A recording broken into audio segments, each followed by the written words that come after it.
ससुराल में गरीब बहू को मिला सास से माँ वाला प्यार। आओ बच्चों, देखो आज नए साल पर मैं तुम्हारे लिए पाइनएप्पल पेस्ट्री लेकर आया हूँ। हैप्पी न्यू ईयर पापा, आज तो मजा आ जाएगा।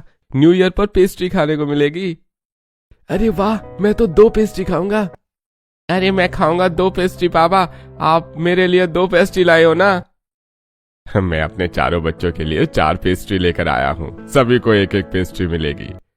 हैप्पी न्यू ईयर पापा, आप मेरे लिए भी पेस्ट्री लेकर आए हो? हाँ बेटा, जो चारों आपस में 1-1 पेस्ट्री बांट लो। लेकिन मुझे तो 2 पेस्ट्री खानी है। देना है तो 2 पेस्ट्री, वरना मुझे 1 भी नहीं चाहिए। अरे तो क्या हो गया चारू, चल तू अपनी पेस्ट्री वेद और युग में आधी आधी बांट दे। लेकिन माँ पापा मेरे लिए भी तो लेकर आए हैं ना, सभी को अपने अपने हिस्से की पेस्ट्री खानी चाहिए। अगर तुम अपने हिस्से की पेस्ट्री अपने भाइयों में बांट दोगी तो तेरा क्या बिगड़ जाएगा? तो फिर कभी खा लेना, आखिर तू उनकी बड़ी बहन है। ठीक है माँ, इनको ही दे दो हमेशा की तरह। पद्मा देवी और सूरजभान के 4 बच्चे थे, जिनमें चारू सबसे बड़ी थी। बचपन से ही पद्मा देवी अपनी तीनों बेटों को चारू से ज्यादा प्यार करती थी और बड़े होने की वजह से हमेशा चारू को ही कॉम्प्रोमाइज करना पड़ता था। और आज भी उसकी माँ ने वही किया, चारू के हिस्से की पेस्ट्री अपने बेटों में बांट दी। पता नहीं भगवान ने मुझे बड़ा बनाकर गलती की है या फिर बेटी बनाकर। हर बार का यही है, बचपन से लेकर आज तक कभी भी मेरी माँ ने मुझे माँ का प्यार नहीं दिया। चारू, अरे ओ चारू, कहाँ गई? आज ठंड बहुत हो गई है, काम कर अपनी रजाई किशोर वेद और युग को दे दे, इन्हें कंबल में ठंड लगेगी। लेकिन माँ, मैं अगर अपनी रजाई इनको दे दूंगी तो फिर मैं क्या ओढ़कर सोऊंगी? मुझे भी तो ठंड लगेगी ना। अरे तू संदूक में से पुराना वाला कंबल निकाल लेना, तू तो अकेली सोती है ना, तो तेरा काम चल जाएगा। लेकिन माँ, वो कंबल तो पूरा फट चुका है और आज तो मुझे बुखार भी आ रहा है। अगर मुझे ठंड लग गई तो मैं और ज्यादा बीमार पड़ जाऊंगी। तू बड़ी होकर अपने भाइयों को अपनी रजाई तक नहीं दे सकती? हद करती है तू। कैसी बड़ी बहन है? बड़ी बहन तो माँ समान होती है। चिंता मत कर, तुझे कुछ नहीं होगा। दे दे अपने छोटे भाइयों को अपनी रजाई। हद ही होती है, जब देखो तब बड़ा होने की दुहाई देकर मेरे बारे में सोचती तक नहीं है। मुझे याद है बचपन में एक बार जब मैंने अपने लिए स्वेटर मांगा था, तब माँ ने पापा की कम कमाई का ताना मारकर मुझे मना कर दिया था। और अगले दिन तीनों भाइयों को इतनी महंगी महंगी जैकेट दिलवा कर आई थी। आखिर मेरी माँ मुझे थोड़ा भी प्यार नहीं कर सकती क्या? अरे क्या सोचने लग गई? एक रजाई देने में इतना सोचेगी? कैसी बड़ी बहन है तू? कुछ नहीं माँ, आप ले लो रजाई, मैं जैसे तैसे एडजस्ट कर लूंगी। पद्मा देवी चारू की रजाई अपने बेटों को दे देती है और चारू बेचारी फटे हुए कंबल में पूरी रात ठिठुरते हुए बिताती है, जिसकी वजह से उसे सुबह बहुत तेज बुखार चढ़ जाता है। लेकिन अगली सुबह, चारू, अरे ओ चारू, चल उठ, आज तेरे मामा के घर पर गृह प्रवेश के फंक्शन में जाना है। उठ, जरा अपने भाइयों को तैयार कर दे और रास्ते के लिए कुछ नाश्ता बना कर दे दे। माँ, मुझे बहुत तेज बुखार आ रहा है, मुझसे उठा भी नहीं जाएगा। एक काम करो, नाश्ता आप बना लो, और मेरी तबीयत सही नहीं है, मैं मामा जी के घर पर नहीं जा पाऊंगी। अरे तुझे नहीं जाना तो मत जा, लेकिन अपने भाइयों के लिए नाश्ता तो बना दे। कम से कम एक बड़ी बहन होने के नाते इतना तो कर सकती है। लेकिन माँ, मैंने बताया तो मुझे बहुत तेज बुखार आ रहा है। बेटा नहीं बनाना तो मना कर दे, इस तरह बहाने तो मत बना। माँ, आपको तो मेरी बीमारी भी बहाना लगती है। अगर मेरी जगह भाई होता तो आप खुद उसकी सेवा करती, लेकिन मुझसे तो आपने एक बार पूछा तक नहीं। तुझे शर्म नहीं आती? कैसे तू अपने भाइयों को कोस रही है? बीमार पड़े तेरे भाइयों के दुश्मन, सोचना भी मत कि मेरा एक भी बेटा बीमार पड़ेगा। नहीं बनाना नाश्ता तो मत बना, पड़ी रहे ऐसे ही, मैं उन्हें बाजार से खुद दिलवा दूंगी। इसी तरह चारू की माँ चारू को ऐसे ही बीमार छोड़कर अपने तीनों बेटों को लेकर उनके मामा के घर चली जाती है। उनके जाने के बाद पता नहीं कैसी माँ है मेरी, एक बार पूछा तक नहीं कि मेरी तबीयत कैसी है, और तो और मुझे अकेला छोड़कर चले गए सब। मुझे याद है बचपन में जब एक बार। अरे किशोर, वेद, युग, मान जाओ, इतनी जोर जोर से मत भागो, गिर जाओगे तो लग जाएगी। दीदी हम तो भागेंगे, अब तुम हमें पकड़ कर दिखाओ। नहीं, मैं नहीं भागूंगी। तुम लोगों को भागना है तो शौक से भागो, और अगर लग जाए तो रोना मत। दीदी तुम भाग कर दिखाओ तो सही, आज तो हम तुम्हें भगा कर रहेंगे। अब भागो, हमें पकड़ कर दिखाओ। जैसे ही चारू अपने भाइयों के पीछे उन्हें पकड़ने के लिए भागती है, अचानक से उसका पैर पत्थर से लग जाता है और वो बहुत जोर से गिर जाती है। उसके घुटने और माथे में चोट लग जाती है और जब सभी अपने घर पहुंचते हैं तब, माँ देखो दीदी को कितनी जोर से चोट लग गई है। अरे क्या हो गया? क्यों इतनी जोर से चिल्ला रहे हो? और चारू, क्यों तुम इतनी जोर जोर से रो रही हो? माँ, दीदी हमारे साथ पार्क में खेल रही थी और खेलते खेलते अचानक से गिर गई और उसको चोट लग गई। हे भगवान, तुम तीनों ठीक तो हो ना? चारू, तू भी ना बड़ी बहन होकर बिल्कुल बच्चों की तरह करती है। तुझे तो कम से कम समझना चाहिए, अगर तेरे भाइयों में से किसी को लग जाती तो। किशोर, वेद, युग, तुम तीनों ठीक हो ना? कहीं तुम्हारे लगी तो नहीं? माँ, हमें नहीं, चारू दीदी के लगी है, हम लोग बिल्कुल ठीक है। चारू, तुझे सही में कोई अकल नहीं है? बच्चों के साथ बिल्कुल बच्ची बन जाती है। अगर इन तीनों में से किसी को भी लग जाती ना तो मैं तुझे छोड़ती नहीं। लेकिन माँ, चोट तो मुझे लगी है ना, मुझे तो एक बार पूछ लो। अब तुझसे क्या पूछना? तू इतनी बड़ी होकर इधर उधर भागती कूदती रहती है। जा जाकर अंदर खून साफ कर ले और इन तीनों के लिए दूध बना दे। सपना देखती हुई चारू जोर जोर से रोने लग जाती है और अपने आप से कहती है, माँ तभी भी मेरे साथ ऐसा ही करती थी और अभी भी ऐसा ही करती है। माँ को मेरी कभी भी चिंता नहीं हुई। पता नहीं मेरे नसीब में माँ का प्यार है या नहीं। काश मैं भी बेटा होती तो आज मुझे भी अपनी माँ का प्यार मिलता होता। चारू बचपन से ही अपनी माँ के प्यार के लिए इसी तरह तरसती रहती थी। उसकी माँ हमेशा अपने बेटों की फिक्र किया करती थी और उन्हीं पर अपना प्यार लुटाया करती थी। उस दिन चारू पूरा दिन बुखार में तड़पती रही, लेकिन कोई भी उसकी देखभाल करने वाला नहीं था। अगले दिन, अरे पद्मा जी, चारू के लिए एक बहुत बड़े घर से रिश्ता आया है। लड़के वाले व्यापारी है और बिना दहेज और बिना लेन देन की शादी करने को तैयार है। अरे वाह, आपको क्या लगता है मैं चारू की शादी कर देनी चाहिए? मुझे तो लड़का पसंद है, एक बार चारू से बात करके देख लेते हैं। चारू से क्या बात करनी है? पुराने जमाने में हमारे माँ बाप भी खुद ही हमारे लिए रिश्ता तय करते थे। चारू के माता पिता उसके रिश्ते की बात कर ही रहे होते हैं, तभी चारू बाहर उनके लिए चाय लेकर आती है और उनकी बातें सुन लेती है। मम्मी पापा, मैं अभी केवल 17 साल की हूँ। आप इतनी जल्दी मेरी शादी कैसे कर सकते हैं? मैं तो बालिग भी नहीं हूँ। अरे चारू बेटा, 1 साल बाद तुम 18 साल की हो जाओगी और कोई जल्दी देर नहीं होती। हमारे जमाने में 14 साल की लड़कियों की शादी हो जाती थी। देख, तेरा लड़का देख, बहुत ही अमीर परिवार है, तू वहां पर बहुत खुश रहेगी। चारू लड़के की तस्वीर देखती है और एकदम से रोने लगती है। मम्मी पापा, आप लोगों ने बचपन से लेकर आज तक मुझे कभी भी माँ बाप का प्यार नहीं दिया, लेकिन शादी करने के लिए कम से कम लड़का तो अच्छा देखो। ये लड़का तो कितना बड़ा लग रहा है। अरे केवल तुझसे 10 साल ही तो बड़ा है, तभी तो हमारे जैसे गरीब परिवार में रिश्ता जोड़ने को तैयार हुए। अच्छा, तो मतलब ये लोग अमीर हैं इसीलिए आप मेरी शादी करने के लिए तैयार हो गए? अरे पागल, सोच कर देख, तेरी शादी इस परिवार में हो जाएगी तो तू भी अमीर हो जाएगी। फिर तू अपने भाइयों के लिए कुछ कर पाएगी, अच्छे घर में जाएगी तो तेरे साथ साथ तेरे भाइयों की जिंदगी भी संवर जाएगी। और वो लोग शादी करने के लिए हमें अपनी तरफ से 10 लाख रुपए दे रहे हैं। शादी में मुश्किल से 1 या 2 लाख रुपए खर्च होंगे, बाकी के पैसों से हम तुम्हारे भाइयों की आगे की पढ़ाई करवा सकते हैं।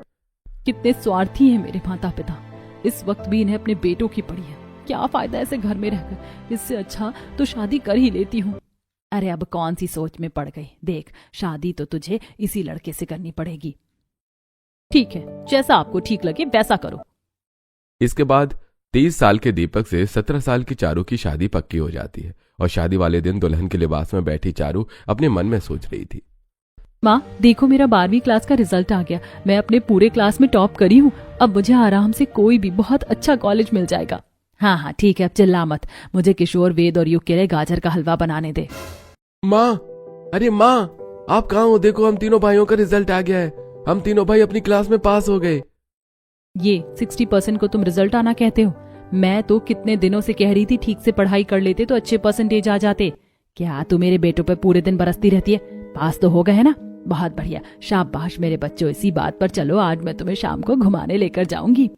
लेकिन माँ, मैंने पूरे कॉलेज में टॉप किया है, आपने मेरा रिजल्ट देखा तक नहीं। अरे तुझे तो अपने भाइयों की खुशी में खुश होना चाहिए।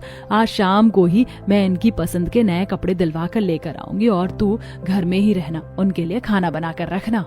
माँ, मेरा भी तो रिजल्ट आया है, तुम मुझे अपने साथ बाहर नहीं लेकर जाओगी? तुझे तो पता है ना तेरे पापा की इतनी कमाई है ही नहीं, और फिर तू तो बड़ी है, तू समझदार है। तेरे छोटे भाइयों की खुशी में खुश होना तेरा फर्ज है। चल शाम को उनके लिए कुछ अच्छा सा बना कर रख लेना।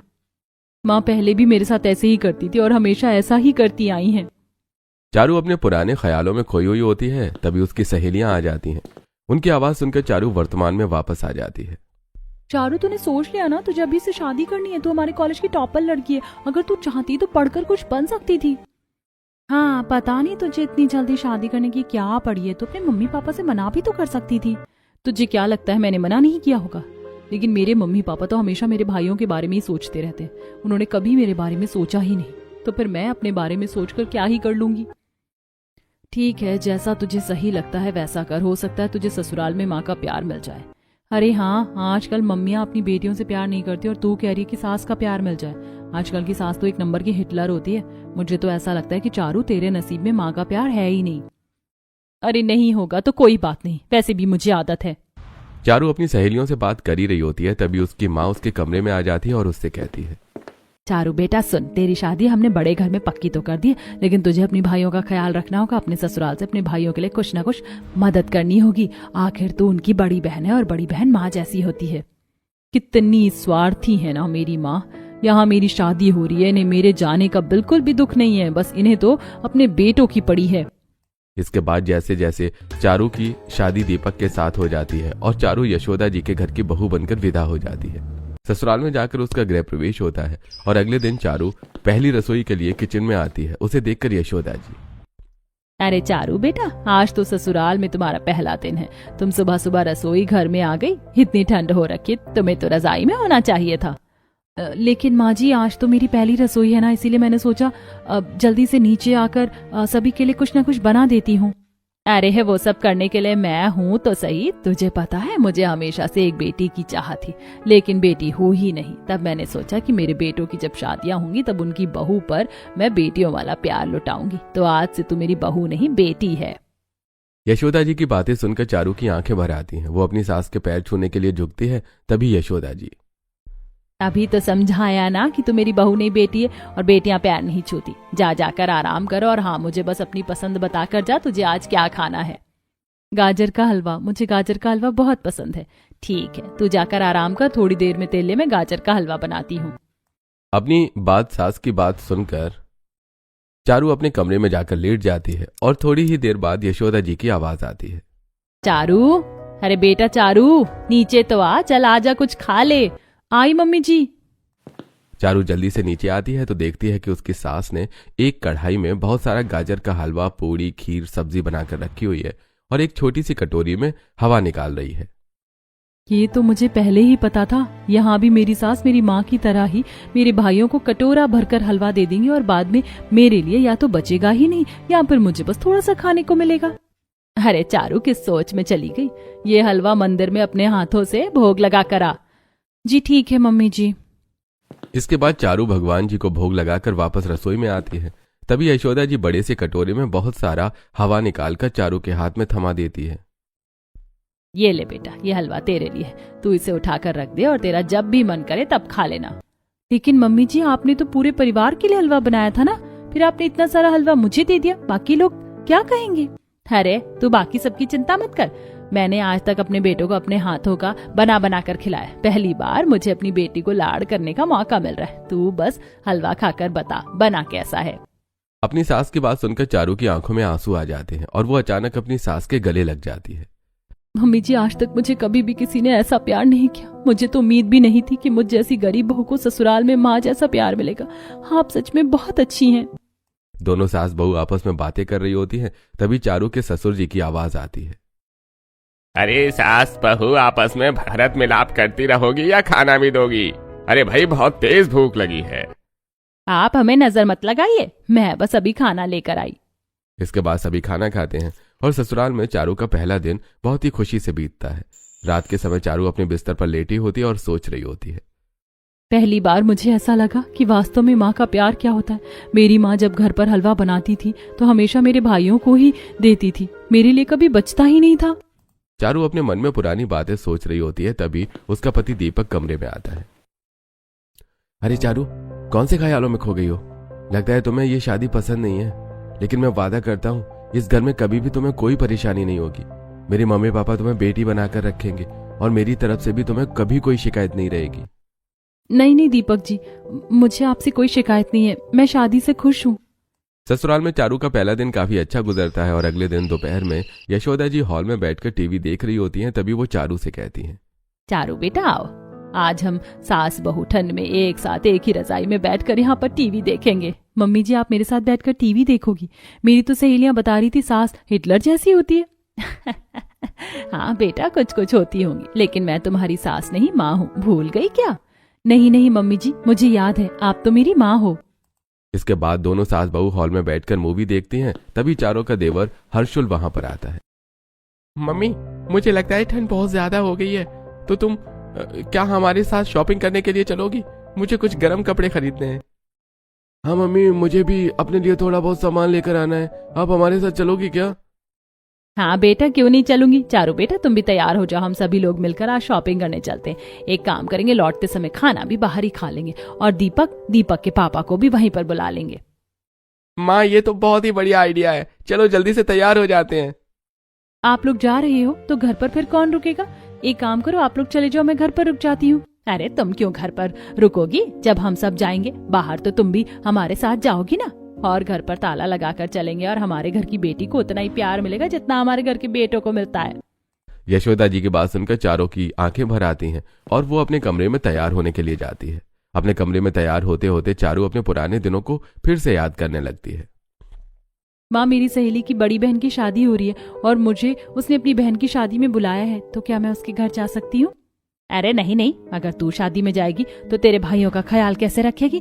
वैसे भी सर्दियों का समय है और तेरे भाइयों को गर्मा गर्म खाना पसंद है, तो तू कहीं नहीं जाएगी। मैं तो दवाई लेकर रात को सो जाऊंगी, तो अपने भाइयों को गर्म खाना बनाकर तू ही खिलाएगी।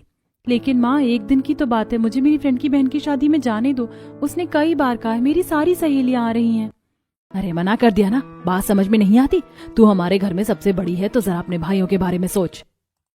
चारू ये सब बातें सोच ही रही होती है कि तभी उसकी सास की आवाज आती है। चारू बेटा, तैयार हुई या नहीं? जल्दी चलो, हमें देर हो जाएगी। तुरंत चारू अपने आंसू पोंछती है और आवाज देती है, जी मम्मी जी, हो गई तैयार, बस अभी आती हूँ। इसके बाद चारू जल्दी जल्दी तैयार होती है और अपने मन में सोचती है, मेरी माँ मुझे कभी खुद कहीं नहीं जाने देती थी और मेरे भाइयों को हमेशा हर जगह भेज देती थी। जब भी किसी की शादी होती थी तो मेरे सभी भाइयों को कपड़े दिलाए जाते थे, लेकिन मुझे कभी भी कुछ नहीं दिलाया गया। लेकिन मेरी सास को देखो, वो तो अपने बेटों से भी ज्यादा मुझे मान रही हैं। इसके बाद चारू जल्दी जल्दी तैयार होकर अपनी सास के साथ बाजार जाती है और बाजार में, चारू बेटा देखिए, जैकेट तेरे ऊपर कितनी अच्छी लग रही है और ये स्वेटर तो देखकर ऐसा लग रहा है कि तेरे लिए ही बना है। हाँ भाभी, देखो ना, ये शॉल कितनी सुंदर लग रही है, आपके ऊपर कितनी अच्छी लगेगी। आप और माँ दोनों एक एक से कलर की ले लो, फिर दोनों एक जैसे लगोगे। लेकिन मम्मी जी, हम तो यहाँ पर भैया की शॉपिंग करने के लिए आए हैं ना, लेकिन आप तो मुझे एक कपड़े दिलाई जा रही हो। अरे उन्होंने तो ले लिए, उन्हें केवल वुलेंस चाहिए थे, और फिर बेटियों का हक तो हमेशा बेटों से ज्यादा होता है। तुम्हें जो भी पसंद हो तो मुझे बता दो, हम खरीद लेंगे। मैं तो शादी के लिए कितना डर रही थी, लेकिन सच में मेरी सास तो बिल्कुल मेरी माँ जैसी है। मुझ जैसी गरीब लड़की को कभी अपनी माँ का प्यार नहीं मिला, लेकिन इस गरीब बहू को ससुराल में माँ का प्यार मिल रहा है। मैं सच में बहुत ही किस्मत वाली हूँ। अरे आप लोगों की शॉपिंग हो गई हो तो फिर हम कुछ खाना खाने के लिए चलें? हाँ बिल्कुल चलते हैं। चारू बेटा बताओ, आज तुम क्या खाना पसंद करोगी? लेकिन मम्मी जी, खाना तो आप लोग अपनी पसंद का खाएंगे ना? अरे नहीं भाभी, आप बताओ आपको खाने में क्या पसंद है, हम सब आज आपकी पसंद का खाना खाएंगे। सब लोग खाने पीने की बात कर ही रहे होते हैं, तभी दीपक और नंदलाल जी वहां आ जाते हैं। अरे हमारी बिटिया रानी को खरीदारी कराई कि नहीं? हाँ हाँ, इसे जो जो पसंद था हमने सब कुछ ले लिया। आप बहुत जोर से भूख लगी, चलो कुछ खाने चलते हैं। ठीक है चलिए, आज हम कुछ साउथ इंडियन खाएंगे। वैसे भी चारू को साउथ इंडियन खाना बहुत पसंद है। अरे वाह चारू, साउथ इंडियन तो मुझे भी बहुत पसंद है। चलो आज हम साउथ इंडियन ही खाएंगे। इसके बाद सभी लोग रेस्टोरेंट जाते हैं और वहां पर इडली डोसा वाला साउथ इंडियन खाना खाकर वापस घर लौट आते हैं। इसी तरह ससुराल में चारों के कुछ और दिन बहुत खुशी से बीतते हैं। और फिर एक दिन, यशोदा जी, बड़े भैया के बेटे का रिश्ता पक्का हो गया है, हमें उनकी सगाई में जाना है। ठीक है, बताइए कब की सगाई है, हम लोग तैयार हो जाएंगे। लेकिन उनके यहाँ से केवल 4 लोगों का इनविटेशन आया है, तो पहले ये बताओ कि हमारे घर से जाएगा कौन कौन? देखिए, मेरा और आपका जाना तो जरूरी है, और हर्षुल और विवेक को हम ले जाते ही थे, तो इस बार हम दीपक और चारू को लेकर जाएंगे। आखिर चारू हमारे घर की बहू है और हमारी बेटी जैसी है। बहुत बढ़िया, तुम लोग तैयार हो जाना और हम लोग समय से ही चलेंगे। इसके बाद सभी लोग तैयार होकर सगाई में जाते हैं और वहां पर चारू को पता चलता है कि सगाई में केवल 4 ही लोगों का इन्विटेशन था, लेकिन उसकी सास अपने बेटों को छोड़कर उसे सगाई में लेकर आई है। ये बात सुनकर चारू की आंखें भर आती हैं और घर आकर, माँ जी, आपने मुझे बताया नहीं कि सगाई में लोगों का इनविटेशन आया था। आप मेरी वजह से दोनों भैया को छोड़कर गई थी। बेटा, तुम हमारे घर की बेटी हो और जितना हमारे बेटों का हक है उतना ही तुम्हारा भी हक है। अब तुम ज्यादा सोचो मत, जाकर आराम करो, तुम बहुत ज्यादा थक गई होगी। चारू यशोदा जी की बात सुनकर खुश हो जाती है और अपने कमरे में जाकर आराम करती है।